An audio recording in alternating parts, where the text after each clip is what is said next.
अल्लाह ऐसे लोगों को क्यों कर हिदायत दे जो ईमान लाने के बाद काफिर हो गए और पहले इस बात की गवाही दे चुके कि ये पैगंबर बरहक है और उनके पास दलाइल भी आ गए, और अल्लाह बेइंसाफों को हिदायत नहीं देता।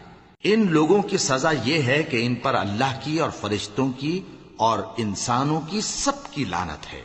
हमेशा इस लानत में गिरफ्तार रहेंगे। इनसे न तो अजाब हल्का किया जाएगा और न इन्हें मोहलत दी जाएगी।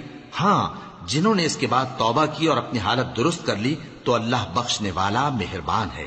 जो लोग ईमान लाने के बाद काफिर हो गए फिर कुफ्र में बढ़ते गए, ऐसों की तौबा हरगिज कबूल नहीं होगी और ये लोग गुमराह हैं। जो लोग काफिर हुए और कुफ्र ही की हालत में मर गए, वो अगर नजात हासिल करनी चाहें और बदले में जमीन भर सोना दें तो हरगिज कबूल नहीं किया जाएगा। इन लोगों को दुख देने वाला अजाब होगा और इनका कोई मददगार नहीं होगा।